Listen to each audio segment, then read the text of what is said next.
And of course, we first floated the idea to my colleague Mr. Bowater, who's been on the front of the house tonight. It was 3 years ago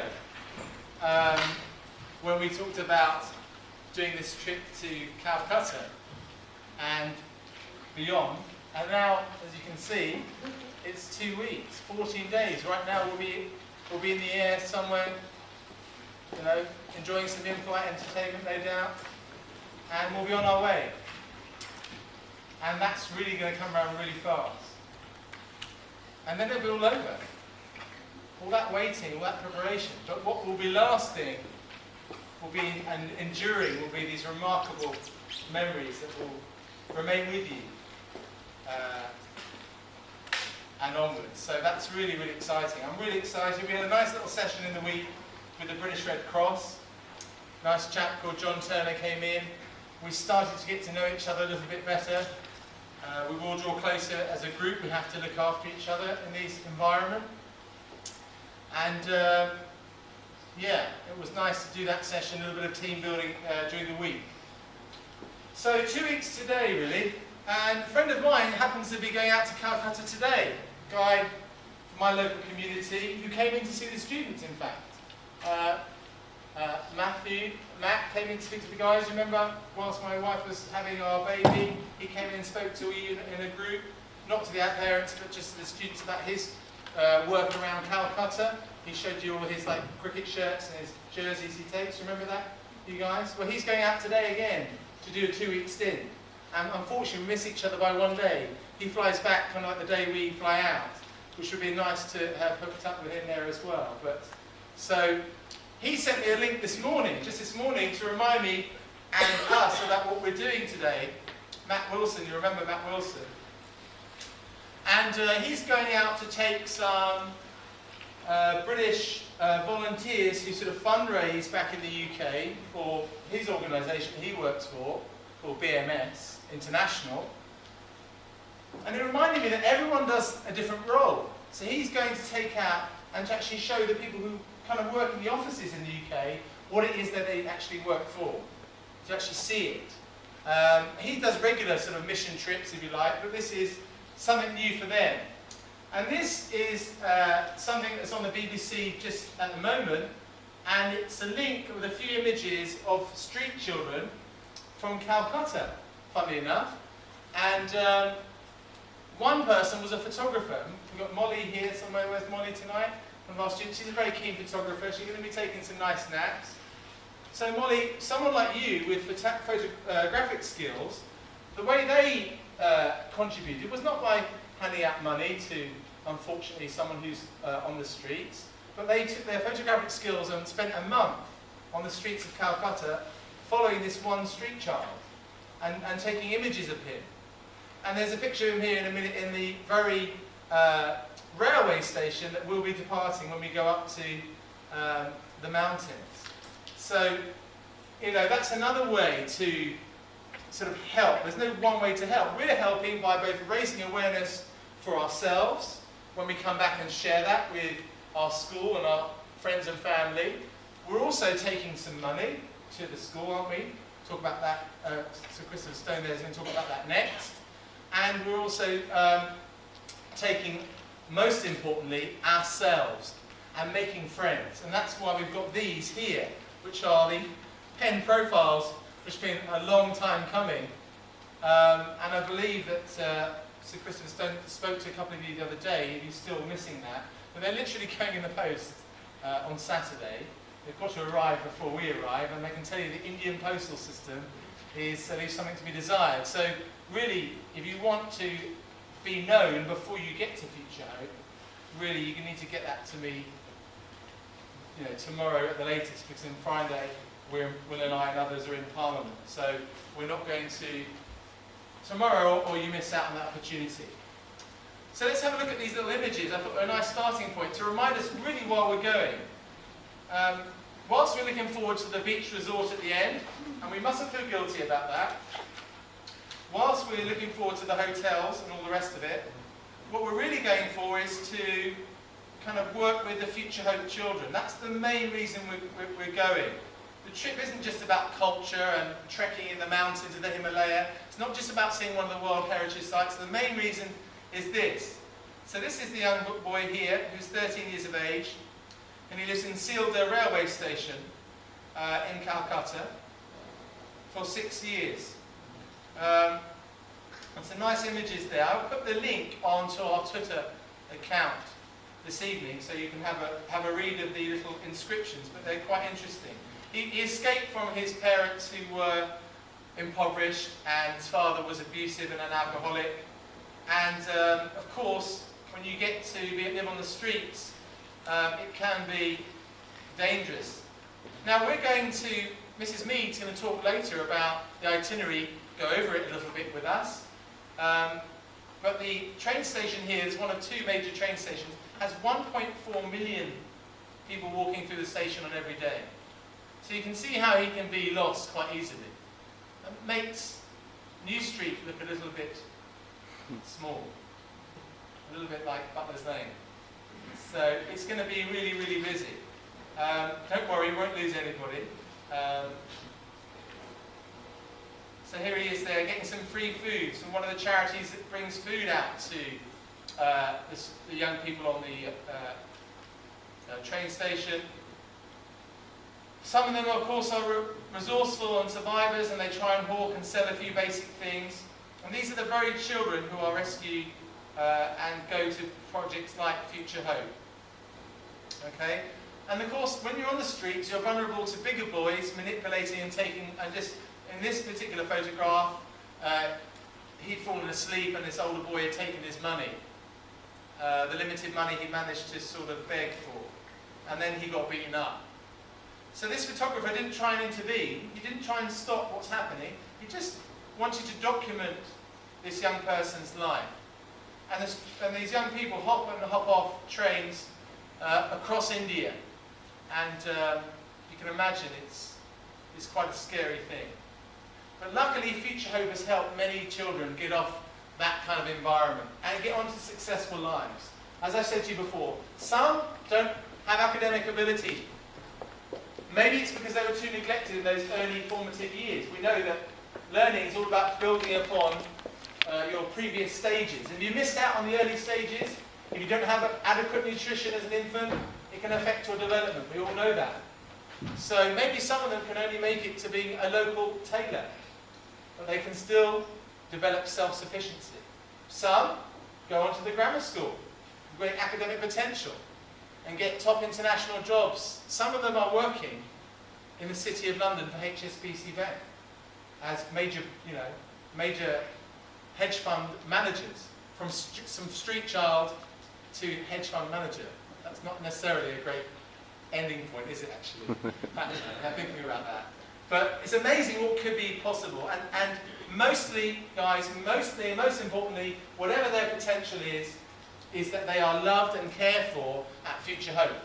And they've actually bought a separate site, which we'll hopefully visit, where there is, they've built sort of homes on this massive piece of sort of field outside the outskirts of Calcutta.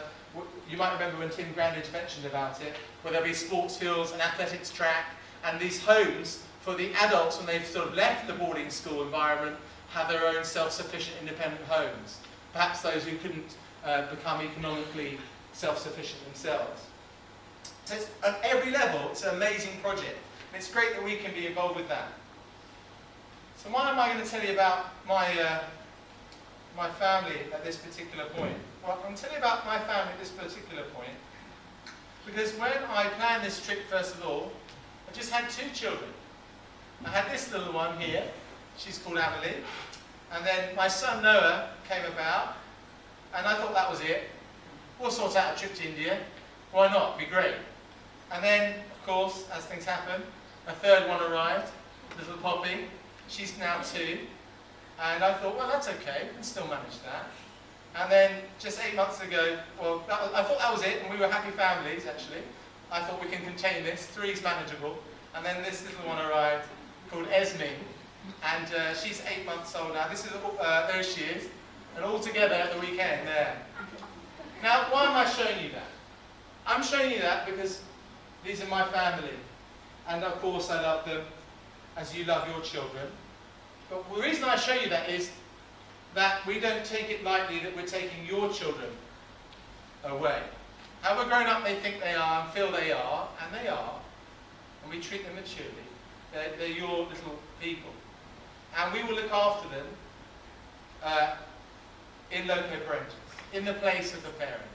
So my guarantee to you is that not that you'll have difficult moments, not that you won't have a smooth ride the whole time, but my guarantee is that we will look after your children in the same way as I look after my own. 100%. That's the guarantee. So we are all parents here in our team, and that's the best thing we can guarantee, I think. And we will look after them and be responsible for them on your behalf. Final thing from me before I hand you over is a big thanks to Ed's dad, Ed Shilkoff's dad there, who, Mr. Shilkoff, Mark Shilkoff, who's kindly organised for us those rugby jerseys. Now we brought them today, so we're hoping you'll take. Now Mr. Shilkoff even went the extra mile and personally hand washed them himself. Well, not hand wash, machine wash. But that's fantastic. So we've got these jerseys to take with us.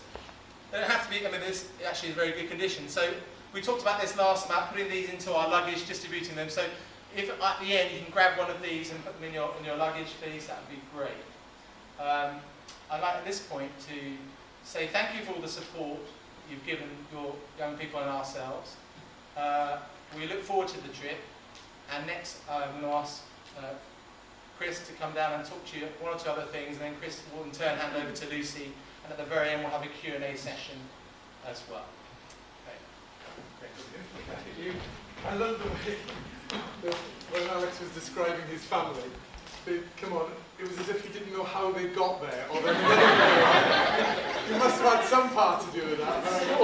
I love him to Sir Christopher Snow. Each time I think when I was young it was or you, and then when I was married for a long time it was you heard, and now he's got this mouthful, and thankfully he's shortened it. So in any case, where are we?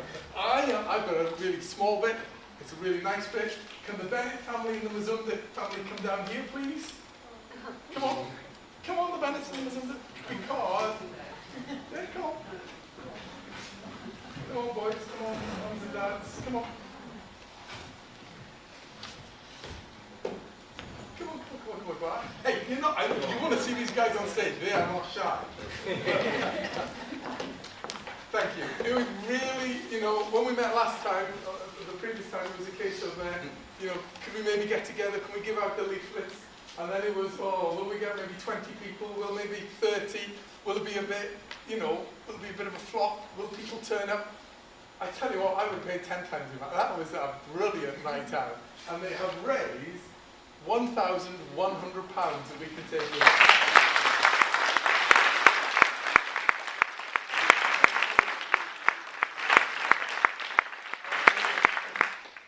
Family members who are out here too played a big part in that, and everybody else who helped was fantastic. But I've just been wanting to just touch those because I just don't want the wrong one. I haven't got around the wall here. How did they do that? They're like elastic legs. Hands up how many people saw them on stage. It was just incredible, wasn't it? I wish I could move like that. My wife has to go, we're there, excuse me. My wife has to go into a slow one. My wife goes 1, 2, 1, 2. Like that. It's not bad. But really good. Thank you very much.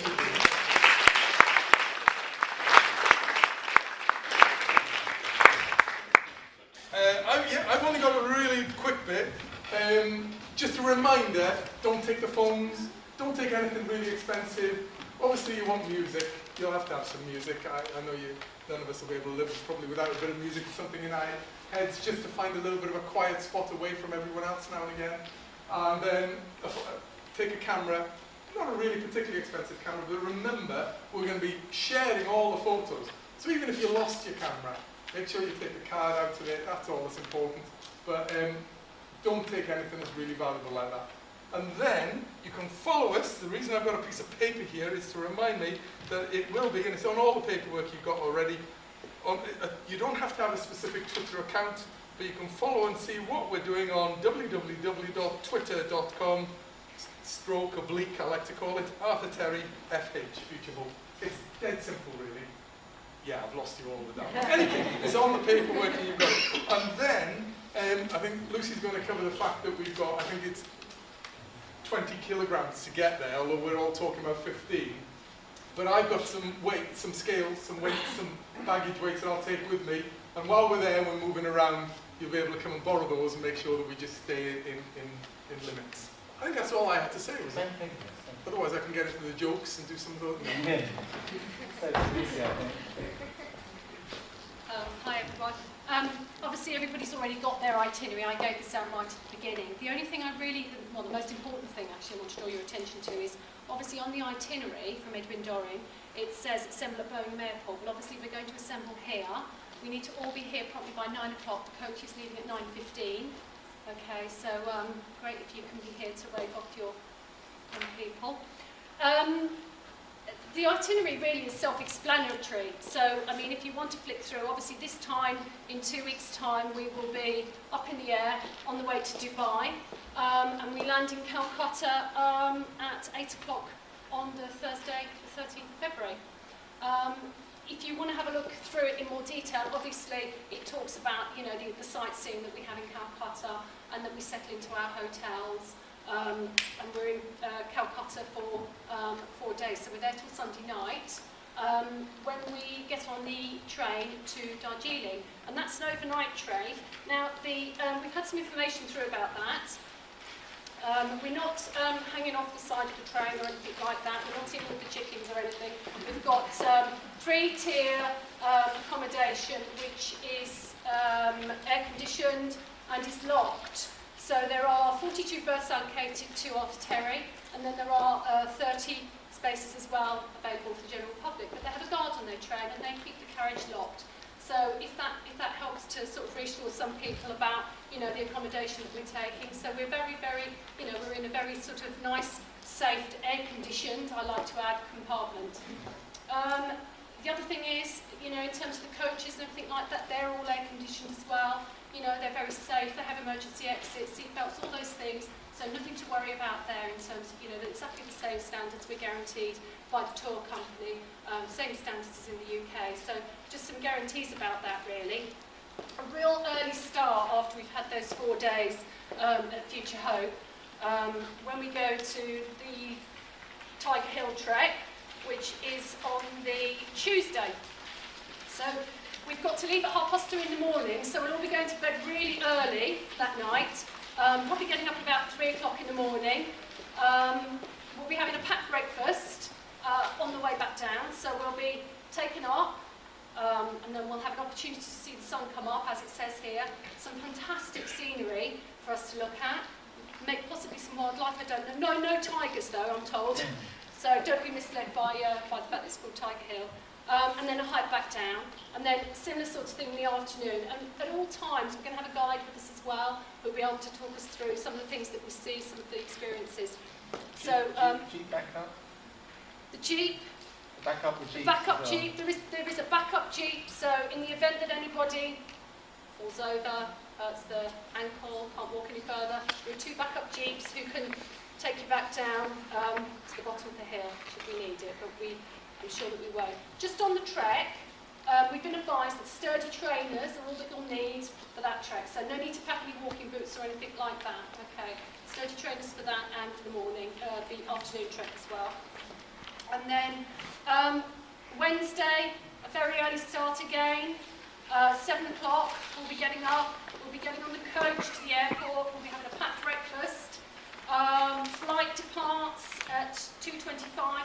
Have an in-flight meal, and then so pretty much all day travelling on Wednesday, but plenty to see in the coach on the way to the airport. So arrive at 9 o'clock for a nice meal. If you've had a look at the hotels recently, the hotels, all the stuff that you saw right at the beginning, all that information is still available on the website. So if you want to go onto the school website and just refresh yourselves in terms of the hotels that we're staying in, all that information is still available to you. And then we get to the Taj Mahal. We've got 2 guides, so we'll be split into 2 groups. So they've given us 2 guides, which means, you know, rather than a great big group of us trying to get around the Taj Mahal, there'll be 2 guides with us, so we'll be split into 2 small groups. And then after that, we'll be going to Chennai for a day on the beach. I've given out some little leaflets about medication. This is some of the things, well, this is all of what I'm taking with me, but obviously I can't take enough for 37 students. So, you know, there'll be some things that, like I said last time, that you do need to take with you. Some of what I'm taking is in here. So you've got things like Zyrolite, Imodium, paracetamol, things like that. Those are the things that I'm recommending that you take with you. All the stuff that I'm taking is backup and any medical things. So if anybody has an accident, you know, and cuts their leg, anything like that, those sorts of things that I'll be treating. But, you know, in terms of your medication, travel sickness tablets, remember to pack those as well, remember to label them as well. We've done a buddying system as well for medication, the malaria medication. So you're buddying up with somebody in your group and you all know who's in your groups. Now that's already been done and that's going out to group leaders. So nothing to worry about that. They'll all be having one of these. This is a lanyard you'll be wearing. It's got emergency contact numbers on it. Okay? So, you know, if anything should happen, that's the contingency. It's not going to happen, but that is the contingency. Okay? So there's emergency contact numbers on there for all the students, so they'll have those around their necks at all times.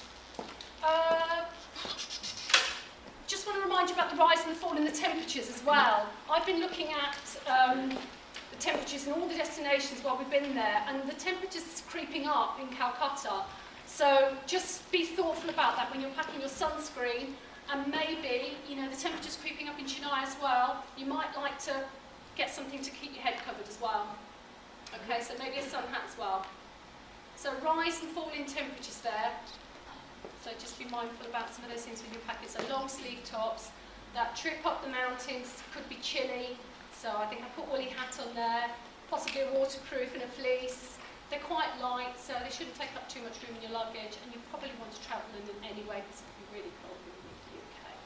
It might be cold on the aeroplane as well. And it'll definitely be cold when you come back.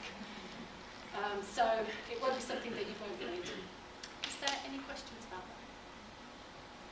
Can I just ask about the passports? You collected in some of the passports because said we're responsible for them until they get to India. So are you giving them back to us now, or will you give them to the students on the No, we're hanging on to them now. We'll give them to the students, yeah. They'll be with the group leaders.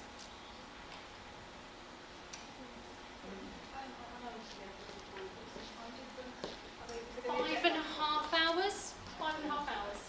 Because on the last day, I think you'll see, I think originally we were leaving on the Saturday night. Actually, we're not leaving now until the Sunday morning. So we leave India at 5:30 on the Sunday morning and we arrive back safe and sound at 7:15 on the Sunday evening. And we are meeting them at the airport. Picking them up from the airport, yes. And for the few people who didn't make it to the last meeting, if you forgot to put in the £2.50, could you just put it in on your way out? Because that can go for half a dozen of you work here or whatever. Yeah, I think at the end, what we'll do is when you come down, if you could come to us one family at a time, we've got a few things we want just to run off checklists. So we've got a few checklists of things, 1 or 2 parental consents maybe missing, 1 or 2 visas, passports not in, plus this form. This form, you can take one with you. Lucy, do you want to mention something about this? This is the telephone tree. You're probably all used to getting the text messages from school now. That will still continue while we're away. So we'll be in contact with school to let them know that we've arrived safely, and we'll be in contact with school to let them know that what time we'll be back in the UK. Okay, but if the technology fails us, we need to have something as a backup, and this is the telephone tree. Probably people are familiar with things like telephone trees because we've used them in the past for trips. If you could all take one of these, make sure that the number is right, because that's the priority contact number that we'll need in the event of, you know, not being able to contact you through the normal way. We need to make sure that obviously that information is up to date, and we'll have to update the system ahead of departure as well. So if I could ask you all to pick up one of those before you go. Otherwise, you'll be receiving a message via the text messages. Lucy, I think Sam asked if they could just quickly check them. They have one each now. We could distribute them now. Yeah. When they come down, they could just scribble onto the master one here. If the telephone number is a different number that you prefer us to contact you in the case of needing that, which is unlikely to be the case. But so can you look at those now? We'll distribute those, and then you can just make sure the number is the one you want it to be for that backup contact system. Okay. So yeah, otherwise, are there any other questions at all about anything else? We're all going to field these questions depending on who can best answer them. Will the students have access to and safe when they're in the hotel? Yes, absolutely. There'll be obviously a safe in each one. In terms of what are you thinking of storing? We're collecting the passports in and putting them in the safe at every hotel. But there should be. We're looking. If you remember, I don't know if you were here last time, but what we said is they would have a small amount of money on them, and then we would keep back the rest of the money in an envelope, in a named envelope. Okay, and then at some point during the trip, we would give the rest of the money over to, because I think we said no more than £50. We said £50 sterling maximum. And we're not asking students to bring valuable electrical equipment with them either. I mean, the small MP3 player is different, it's fine, but lots and lots of gadgets and computer things is not what we're after at all. Yeah, I think the message is anything that you know, that you don't want to lose, really, you leave behind. We also, at the last meeting, we also mentioned a small camera fee for certain sites in Darjeeling, and they've got back to us on that literally just today. So there is a small camera fee for some of the sites that we visit, but it works out at about 25 pence per camera. So it's very, very cheap to do, so that shouldn't be a concern either.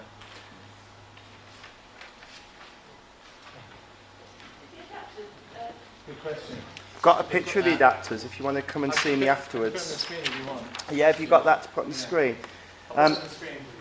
Plug type C, D and M are the most commonly used ones in India, and it does vary from region to region. We'll actually put pictures of them up on the screen for you now, but all of them, the voltage is 230 volts or 50 hertz, if that means anything to you. It means nothing to me, I'm not an electrician.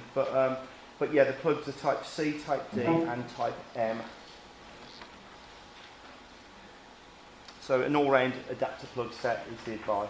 Yeah, you can buy like one from Boots that has the multi-adapter for like Yeah. all world game. That's probably the best way to go for that.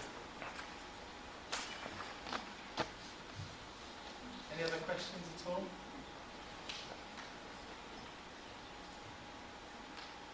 This is me. Do you want to mention that there is on the telephone tree, there is the telephone number for the parents to contact us in an emergency. There's an emergency at home. There's the telephone number of Mrs. Oliver, one of the leadership group members and assistant heads at the school. She's the person to call if there was an emergency at home, and then she would buffer that on to directly contact us, and then pass any messages on or take any actions that are necessary or required. There'll probably be a second number coming out as well for Mrs. Brindley, will be the second leadership group member who will be the alternative person if you can't get through to Mrs. Oliver. But they know they'll be on standby throughout the half-term holiday and the 3 days preceding it as well. So you've got one of the numbers there, and we'll get you that second mobile telephone number. But obviously, please, they are the private mobile phone numbers, so please obviously handle that sensitively and securely. Somebody else tell Mrs. Brindley she got married. She'd be pleased with that. Oh, sorry, She knows that. miss, Yeah, she miss, sorry. Marriage material, definitely. Are there any errors? Hand them to me if there are any errors or anything that need to be added.